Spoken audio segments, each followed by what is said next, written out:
dhismayaasha danta guud. muddada uu xafiiska joogay gudoomiyaha gobolka Banaadir ahna duqa magaalada Muqdisho waxa isaga iyo maamulkiisa ay wax badan ka qabteen dhismayaasha xarumaha danta guud sida dhismaha xarumaha degmooyinka gobolka Banaadir oo intooda badan burbur ka muuqday. waxa kale oo maamulku wax badan ka qabtay dhismaha wadooyinka caasimadda isugu jira kuwa cusub iyo kuwa dayactir lagu sameeyay.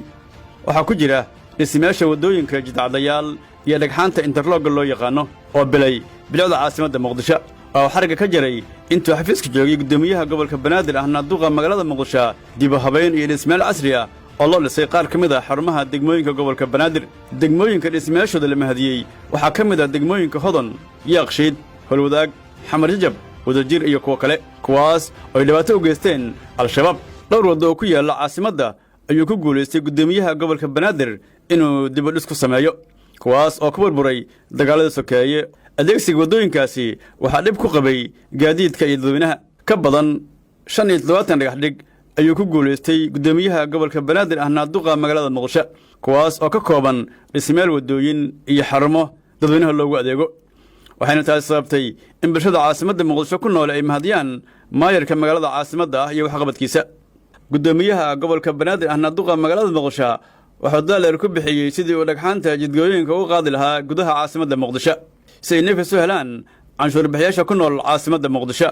waxa sidoo kale maamulka gobolka Banaadir ku guuleystay furista wadada isku xirta isgoysyada Tirabuunka iyo kiiloomitir 4 taasoo xirayd ku dhawaad muddo 10 sano ah. waxaa si weyn u soo dhaweeyay waxgaradka ganacsatada culimada iyo shacabka danyarta ah. furista wadadaas iyo wadooyin kale oo muhiim u ah socodka dadka gaadiidka waxay ahaayeen ballanqaadkiisii duqa magaalada Muqdisho oo ahaa in magaaladan aanay ku sii jiri karin inay wadooyinku xirnaadaan. waxa uu ka dhabeeyay ballanqaadkiisii 29 Agoosto 2019 xaflad ka dhacday xarunta aqalka dawladda hoose ee magaalada Muqdisho oo ka sheegay gudoomiyaha gobolka Banaadir ahna duqa magaalada Muqdisho mudane Cumar Maxamuud Maxamed Cumar Filish waxa uu cad ku maray inuu u taagan yahay difaaca badbaadinta ilaalinta iyo ka hortagga hantida danta guud. isagoo taa ka duulaya waxa uu goostay in dib loo howlgeliyo xarunta gaadiidka iyo dhulbixinta dawladda hoose Xamar oo aan dayactir iyo dib dhis helin 30 sano ee la soo dhaafay. wuxuu dagaal xooggan la galay ganacsato doonaysay inay siyaabo kala duwan uga faa'iideystaan xarumaha danta guud oo ku yaala magaalada Muqdisho gaar ahaan kuwa ay leedahay dawladda hoose Xamar. waxa uu goostay in loogu adeego shacabka Soomaaliyeed gaar ahaan kuwa ku nool caasimadda Muqdisho oo xariga ka jaray November 2020 kadib dhismo ay dayactir lagu sameeyay muddo 6 bilood ah xarunta gaadiidka iyo dhulbixinta dawladda hoose Xamar. waxa goobta lagu soo bandhigay xuduudda gaadiidka dawladda hoose Xamar kuwaas oo la doonayo in loogu adeego shacabka Muqdisho. waxa uu gaadiidkaas isugu jira dabdamisyo, baalayaal, cagacagafyo, basas kala duwan, gaadiidka xamuulka, iska rogayaal iyo kuwa kale.